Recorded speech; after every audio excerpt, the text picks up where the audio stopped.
श्री विष्णु पुराण तृतीय अंश का 15वां अध्याय। श्राद्ध विधि।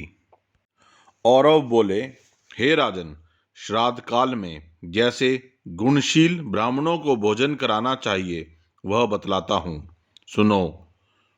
त्रिणाचिकेत, त्रिमधु, त्रिसुपर्ण, छहों वेदांगों के जानने वाले वेदवेता, श्रोत्रिय, योगी और ज्येष्ठ सामग तथा ऋत्विक भांजे, दौहित्र, जामाता, शवशुर, मामा, तपस्वी, पंचाग्नि तपने वाले, शिष्य, संबंधी और माता पिता के प्रेमी, इन ब्राह्मणों को श्राद्ध कर्म में नियुक्त करें।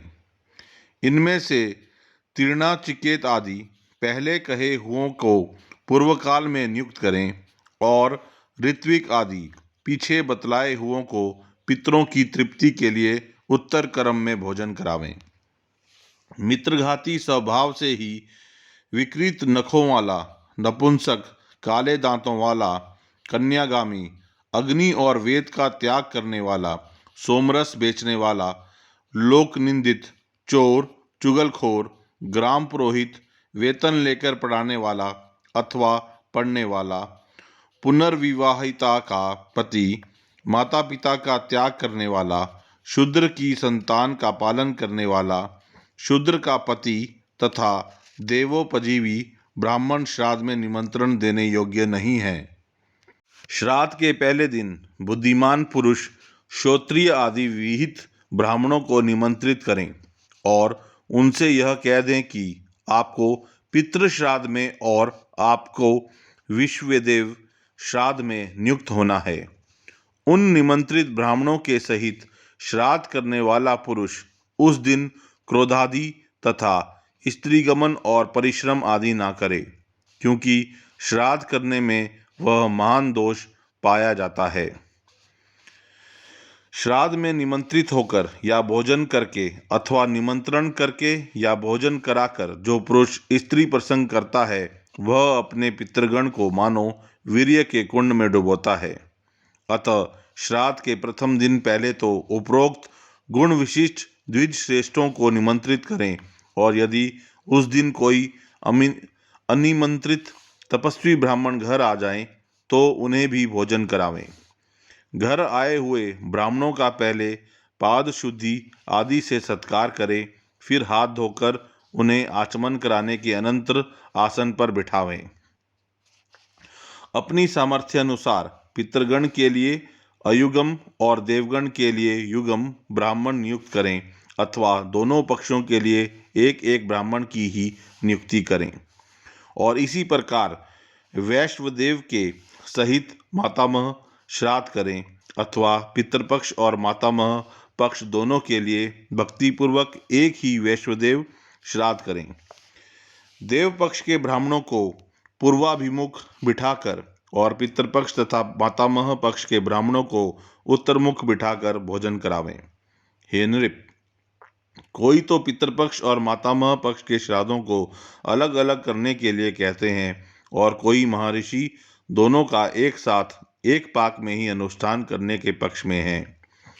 विज्ञ व्यक्ति प्रथम निमंत्रित ब्राह्मणों के बैठने के लिए कुशा बिछाकर फिर अर्घ्य दान आदि से विधिपूर्वक पूजा कर उनकी अनुमति से देवताओं का आह्वान करे।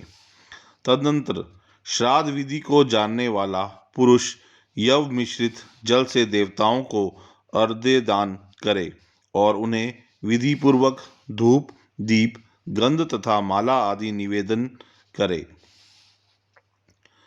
ये समस्त उपचार पितृगण के लिए अपसव्य भाव से निवेदन करे और फिर ब्राह्मणों की अनुमति से 2 भागों में बंटे हुए कुशाओं का दान करके मंत्रोच्चार पूर्वक पितृगण का आह्वान करे तथा हे राजन, अपसव्य भाव से तिलोदक से अर्घ्यादि दे। हे नृप, उस समय यदि कोई भूखा पथिक अतिथि रूप से आ जाए तो निमंत्रित ब्राह्मणों की आज्ञा से उसे भी यथेच्छ भोजन करावे। अनेक अज्ञात स्वरूप योगीगण मनुष्यों के कल्याण की कामना से नाना रूप धारण कर पृथ्वी तल पर विचरते रहते हैं। अतः विज्ञ पुरुष श्राद्ध काल में आए हुए अतिथि का अवश्य सत्कार करे।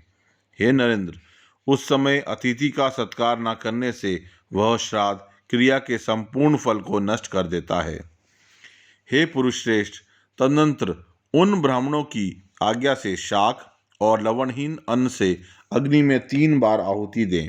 हे राजन, उनमें से अग्नये कव्यवाहनाय स्वाहा इस मंत्र से पहली आहुति, सोमाय पितृमहे स्वाहा इससे दूसरी, और वैवस्वताय स्वाहा इस मंत्र से तीसरी आहुति दें। तदनंतर आहुतियों से बचे हुए अन्न को थोड़ा थोड़ा सब ब्राह्मणों के पात्रों में परोस दें। फिर रुचि के अनुकूल अति संस्कार युक्त मधुर अन्न सबको परोसें और अति मृदुल वाणी से कहें कि आप भोजन कीजिए। ब्राह्मणों को भी तद्गतचित और मौन होकर प्रसन्न मुख से सुखपूर्वक भोजन करना चाहिए तथा यजमान को क्रोध और उतावलेपन को छोड़कर भक्तिपूर्वक परोसते रहना चाहिए। फिर रक्षोधन मंत्र का पाठ कर श्राद्ध भूमि पर तिल छिड़के तथा अपने पितृरूप से उन द्विज श्रेष्ठों का ही चिंतन करें और कहें कि इन ब्राह्मणों के शरीर में स्थित मेरे पिता, पितामह और परपितामह आदि आज तृप्ति लाभ करें। होम द्वारा सबल होकर मेरे पिता, पितामह और परपितामह आज तृप्ति लाभ करें। मैंने जो पृथ्वी पर पिंडदान किया है उससे मेरे पिता, पितामह और परपितामह तृप्ति लाभ करें।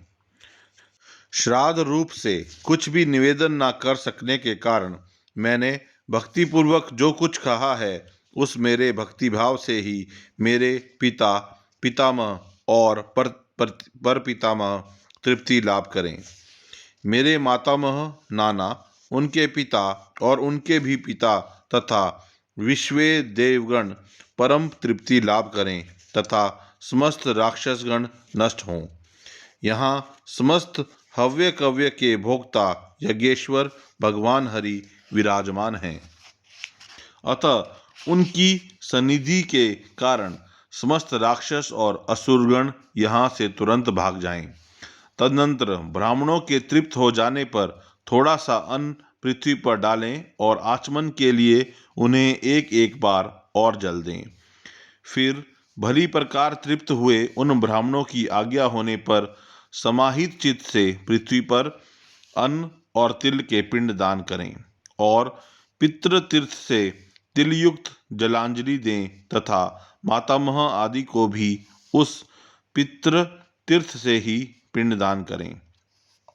ब्राह्मणों के उच्छिष्ट जूठन के निकट दक्षिण की ओर अग्रभाग करके बिछाए हुए कुशाओं पर पहले अपने पिता के लिए पुष्प धूपादि से पूजित पिंडदान करें।